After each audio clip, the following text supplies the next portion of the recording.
오늘 우리에게 주신 하나님의 말씀은 누가복음 7장 11절에서부터 17절까지의 말씀입니다. 특별히 오늘의 말씀의 제목이 11절에 나오는 이 울지 말라 하는 이 말씀을 가지고 여러분들과 같이 은혜를 나누려고 합니다. 13절 말씀을 보면은요, 주께서 과부를 보시고 불쌍히 여기사 울지 말라 그렇게 말씀합니다. 울지 말라는 거예요. 여러분, 태어날 때부터 빵긋빵긋 웃으면서 태어나는 아이는 하나도 없습니다. 여러분들도 아기를 낳아봤고 아기 모습을 봐서 알겠지만 웃으면서 태어나는 아이가 이 세상에 어디 있습니까? 태어나면 어떻게 합니까? 울기부터 먼저 하잖아요. 얼마나 크게 울기까? 태어날 때 환하게 웃으면서 태어나는 아기는 없다는 거죠. 모든 아기는요, 태어나는 순간에 모두가 울음을 울게 되어 있습니다. 이 아이가 태어날 때 우는 이유가 무엇일까?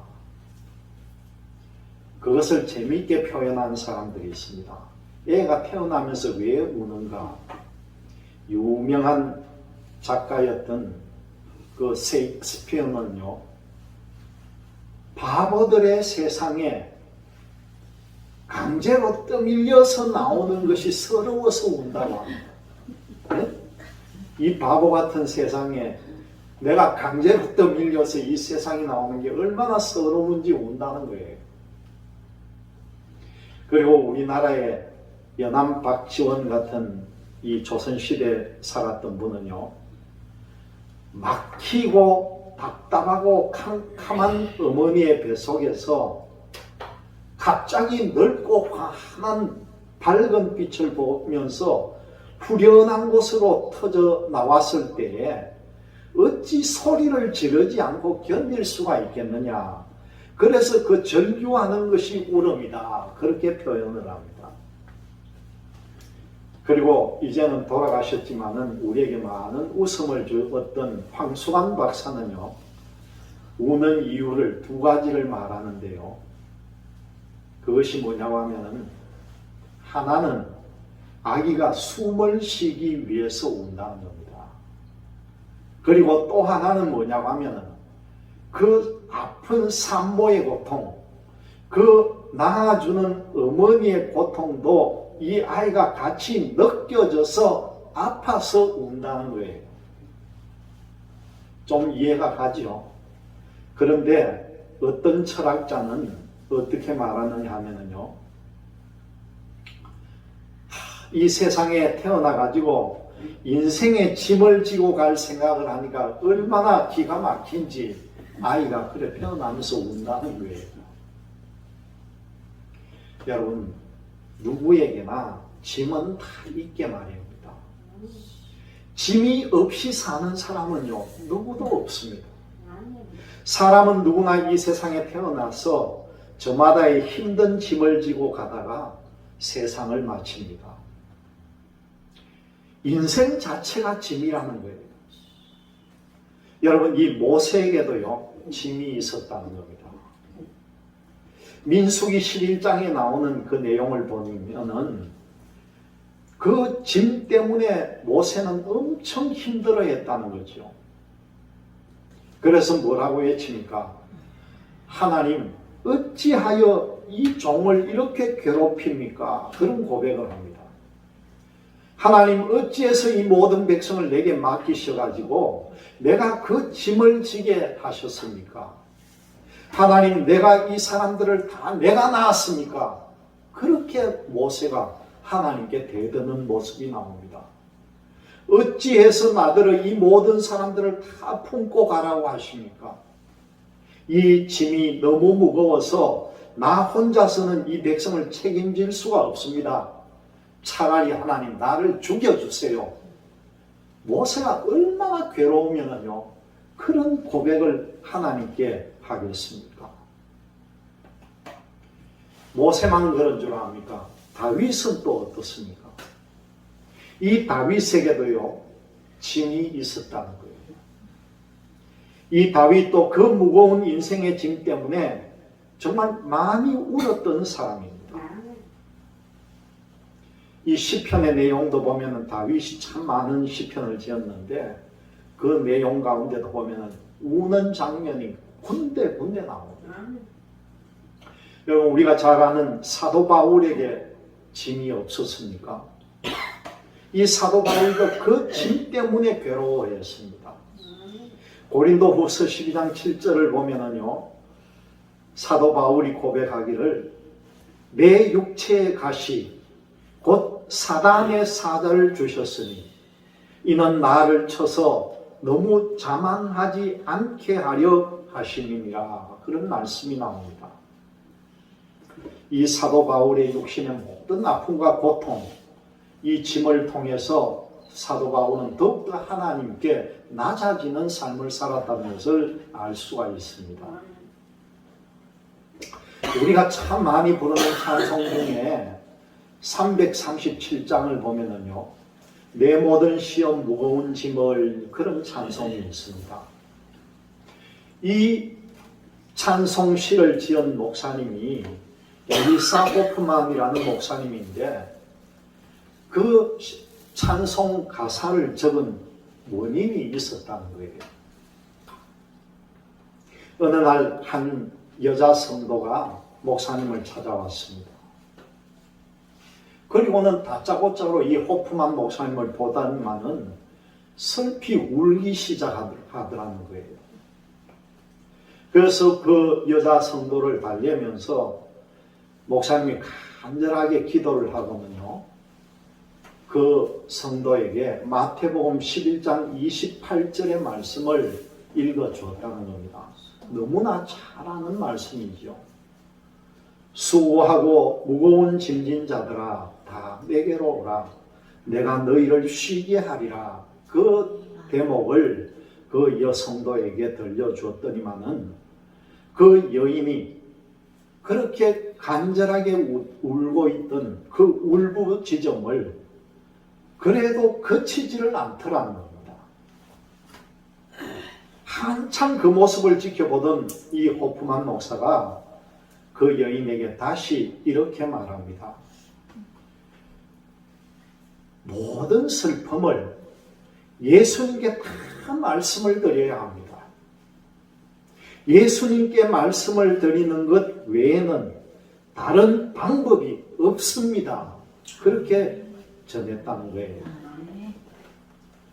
이 목사님의 말씀에 이 성도가요, 울음을 그쳤다는 거예요. 그리고는 잠시 머뭇거리더니만은 이 호프만 목사님에게, 목사님 맞아요. 예수님께 말씀을 드려야겠네요. 예수님께 말씀을 드려야겠네요. 그렇게 외치더라는 겁니다. 그때까지 목사님 앞에서 울기만 하던 이 여인이 기도를 하기 시작합니다. 간절히 하나님께 기도를 하더니만은 기도를 마쳤을 때에 그 여인의 모습이 달라지더라는 거죠. 몸과 마음의 평안이 찾아왔습니다. 신방을 마치고 난 뒤에 목사님이 교회로 돌아와가지고 자신의 사무실로 돌아왔는데 그때 신방을 마치고 목사님이 돌아온 후에 그 머릿속에 그 여인의 모습이 떠나질 않는 거예요. 이 호프만 목사님 머릿속에 그렇게 예수님께 모든 것을 다 말씀드린 후에 몸과 마음의 평안을 찾은 그 여인의 모습이요, 너무나 선명하게 뇌리에서 떠나질 않았던 겁니다. 그 순간 세상의 모든 고통받는 사람들이 이 여인처럼 모든 것을 주님께 아뢰기만 하면 하나님께서 평강을 주실 것이라는 강한 확신이 들었다는 거죠. 그때 호프만 목사님은 즉시 글을 쓰기 시작합니다. 이것이 바로 337장입니다. 우리 337장 한번 찬송합시다.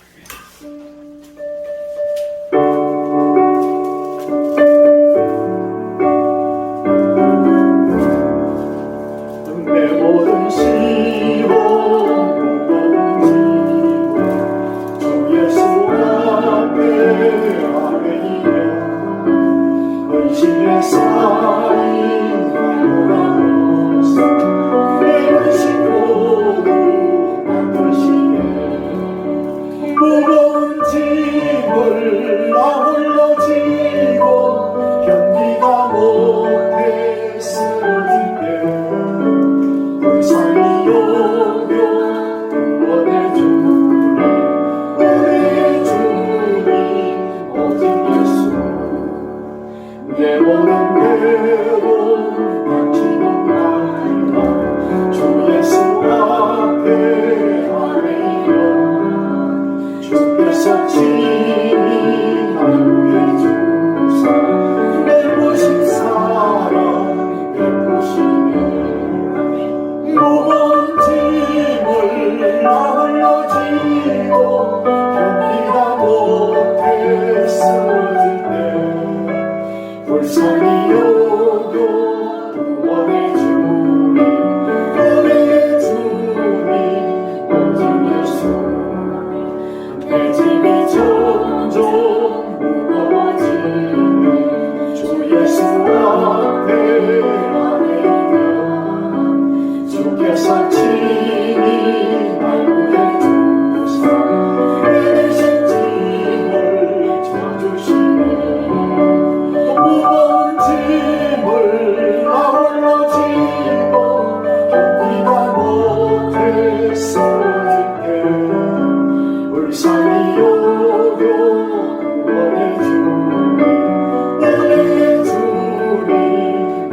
예수. 마음의 시험 무서운 죄 주 예수 앞에 아뢰이며 예수는 나의 능력이 되사 세상을 이길 힘주시네. 무거운 짐을 나 홀로 지고 견디다 못해 쓰러질 때 불쌍히 여겨 구원해 주니 은혜의 주님 오직 예수. 아멘. 내 모든 시험 무거운 짐을 주 예수 앞에 아뢰이면 근심에 쌓인 날 돌아오사 내 근심 모두 맡으시네. 내 모든 괴로움 닥치는 환난 주 예수 앞에 아뢰이면 주께서 친히 날 구해주사 넓으신 사랑 베푸시네. 내 짐이 점점 무거워질 때 주 예수 앞에 아뢰이면 주께서 친히 날 구해주사 내 대신 짐을 져주시네. 마음의 시험 무서운 죄를 주 예수 앞에 아뢰이면 예수는 나의 능력이 되사 세상을 이길 힘주시네. 무거운 짐을 나 홀로 지고 견디다 못해 쓰러질 때 불쌍히 여겨 구원해 줄리 은혜의 주님 오직 예수. 여러분 오늘 오전에도 말씀드렸듯이 아뢰라는 거예요. 여러분이 가지고 있는 모든 고통과 고난, 힘들고 어려운 것을 주님께 모두 아뢰라는 겁니다. 아뢰려면 그게 어떻게 됩니까? 아뢰면은 그게 죄가 된다는 거예요. 여러분들의 모든 근심 걱정 주님께 아뢰고 주님으로부터 해결받는 역사가 있기를 간절히 소원합니다. 아멘. 오늘 13절 말씀은 가운데 보니까요, 울지 말아라는 것은 뭡니까? 예수님께서 벌써 내가 너를 알고 있다는 거예요. 알고 있으니까 울지 말아라는 겁니다. 박양주야, 내가 너의 고통을 안다. 슬픔을 당한 사람을 이 위로하시는 말씀이다. 단순히 위로할 뿐만 아니라 너의 슬픔의 문제를 내게 맡겨라. 박양주야, 너의 슬픔을 내게 아뢰는 것이다. 그렇게 말씀하는 거예요. 인생의 모든 문제와 짐을 다 주님께 아뢰시기를 바랍니다. 무거운 짐을 나홀로 지고 견디다 못해 쓰러질 때 불쌍히 여겨 구원해 줄 리는요, 은혜의 주님 오직 예수뿐이라는 사실을 꼭 기억하시기를 바랍니다. 오늘 이 말씀 보면은요, 나인성이라는 곳에서 이루어진 사건입니다. 여러분, 이 나인성이라고 하는 것은 이 나인이라는 뜻이요, 사랑스럽다, 즐겁다는 뜻이 있습니다. 이 나인이라는 동네는 예수님께서 자라고 했던 나사렛에서 동쪽으로 약 한 40리 정도 떨어진 곳에 있는 동네입니다. 예수님은 이 죽은 자들 가운데서요, 말씀을 통해 보면은 세 사람을 살려냈습니다. 그러니까 이 죽은 자들의 상태도 각각 다 달랐다는 거예요. 그 말씀은 뭐냐고 하면은 부패 정도도 달랐다는 거예요. 죽은 사람이기 때문에. 나사로라고 하는 이 사람은요, 죽은 지 나흘이나 된 사람이었습니다. 그리고 야이로의 딸은 죽은 지 금방 죽은 딸입니다. 그리고 오늘 이 나인성 과부의 아들은요, 죽은 지가 하루가 지났다, 그렇게 나와 있습니다. 오늘 본문은 예수님께서 나인성으로 들어가시는 도중에 장례 행렬을 만나는 장면입니다. 여러분들이 이 시간에 또 아셔야 될 것이 12절 말씀에 보니까 사람들이 이 죽은 나인성의 이 과부의 아들을 메고 나오는 장례 행렬을 보게 되는 거죠. 그런데 이 유대 지역은 이 장례를 치를 때 보면은 사람을 관에다가 누이면서 위에는 덮지를 않고 시신은 그대로 두고 얼굴만 이 보자기로 덮어 씌우고 장례를 치릅니다. 그리고는 바위라든가 이런 굴 속에다가 장례를 치를 때는 시신만 그대로 옮겨가지고 바닥에 누이고 관은 들고 나오는 거예요. 장사 방법이. 그런 형태로 이 장례를 치렀다는 것입니다. 이 죽음이 어느 과부의 집에 찾아와 그 집 외아들을 데려갔고, 그래서 그 시신을 메고 묘지로 가고 있었다는 것을 우리가 말씀을 통해서 알 수가 있습니다. 가엾은 어머니는 죽은 아들의 얼굴을 마지막으로 들여다보았습니다. 예수님도 그 슬픔의 현장에 계셨기 때문에 예수님도 아마 마음이 아파 견딜 수가 없었을 것입니다. 예수님은 그 행렬을 멈추시고 죽은 아들에게 뭐라고 그럽니까? 청년아, 내가 네게 말하노니 일어나라, 그렇게 말씀을 합니다. 그러자 어떻게 했습니까? 청년이 일어났다는 거예요. 이 상에서 인생을 움직이는 위대한 5가지의 힘을 우리는 볼 수가 있다는 겁니다. 또 누가가 이 복음을 기록하면서요, 다른 복음서에서는 그렇게 적질 않는데 꼭 누가는 예수님의 이 행적을 기록을 하면서 13절의 말씀을 보면 꼭 주께서라는 표현을 썼습니다.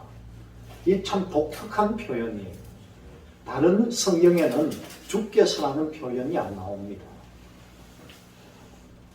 오늘 여기에 보면은 정말 인생을 움직이는 5가지의 위대한 힘을 보게 되는데, 그것이 무엇이냐고 하면 첫 번째, 바로 이 죽음의 힘이라는 겁니다. 여러분, 이 죽음은요, 모든 사람에게 다가옵니다. 한 번 죽는 것은 모든 사람에게 정해져 있는 것이기 때문에 그 누구도 가리지를 않는다는 겁니다. 다 죽게 되어 있습니다. 죽음은 우리를 너무나 무력하게 만듭니다. 나인성의 청년은요, 젊었지만은 그의 젊음도 죽음을 당해내지는 못했다는 것이요.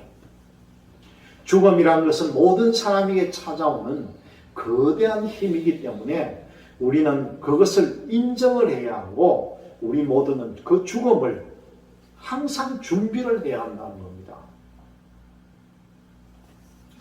두 번째로 보면요, 사랑의 힘이라는 거예요.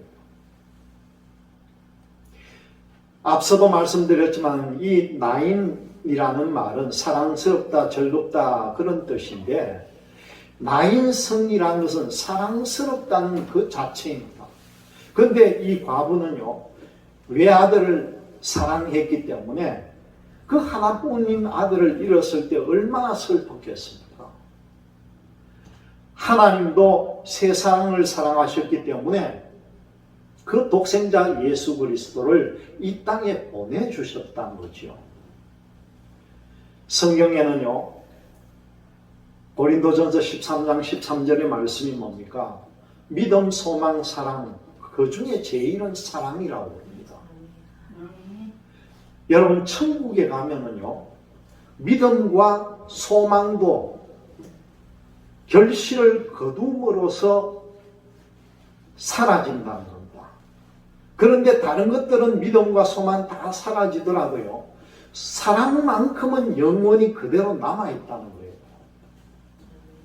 구세주 예수님을 사랑하는 마음은 천국에서도 그대로 남아있다는 겁니다. 결국은 이 사랑은요, 위대한 힘이 될 수가 있다는 것이죠. 셋째로는 보니까요, 눈물의 힘이라는 겁니다. 예수님이 슬픔의 현장에 있을 때에 과부의 눈에는 눈물이 가득 찼습니다. 이 나인성 과부의 이 눈물이 예수님의 마음을 감동시켰다는 거죠.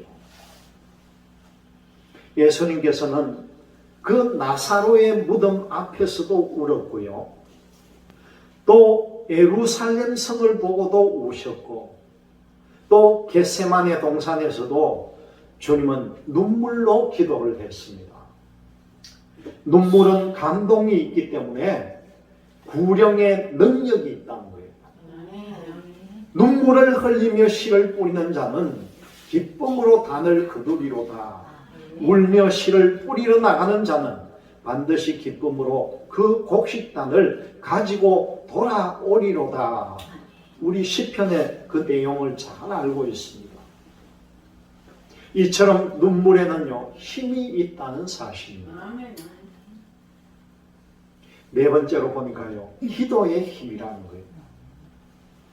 이 나인성 과부는 아들을 위해서 기도를 했고 하나님께서는 가장 좋은 방법으로 응답을 해주셨다는 겁니다. 그것이 뭡니까? 기도라는 거죠. 여러분, 이 기도는 능력입니다. 기도는 사역과 사랑을 변화시킵니다. 예수님은 요람에서 무덤까지 기도하셨습니다. 예수님께서는 세례를 받은 후에도 기도를 하셨고, 또 그리고 광야에 나가셔도 기도를 하셨고, 또 오병이어의 기적의 현장에서도 기도를 하셨고, 그 죽은 나사로를 살릴 때도 기도를 하셨고, 마지막에 그 십자가에서 돌아가실 때도 기도를 하셨습니다. 여러분, 이 기도의 능력은요, 오늘날에 우리에게도 여전히 유효하다는 거예요. 마지막으로 보니까 다섯 번째는 그리스도의 힘이라는 겁니다. 주님께서는 이 장래 행렬을 멈추게 하신 후에 그 청년에게 외치기를 일어나라, 그렇게 명령을 합니다. 그때 이 청년이 즉시 일어나서 가만히 있은 게 아니라 말하기를 시작했고 그 어머니의 품에 안겼다는 겁니다. 이것은요, 예수 그리스도의 능력입니다. 그의 능력은 하늘과 땅의 모든 권세를 가지신 능력입니다. 그 예수님의 능력이요, 지금도 지속되고 있다는 사실을 여러분들 꼭 기억하시기를 바랍니다. 여러분, 예수님은 죽은 하나님이 아니라 살아 계신 하나님입니다. 예수님께서는 사망을 다스리는 능력을 가지고 계신다는 거죠. 오늘 여러분들 이 본문 말씀을 통해서 울지 말라 하는 이 말씀을 가슴에 꼭 새기고 울지 말고 주님 앞에 기도하는 삶을 살아가시기를, 일평생 살아가시기를 주님의 이름으로 기원드립니다.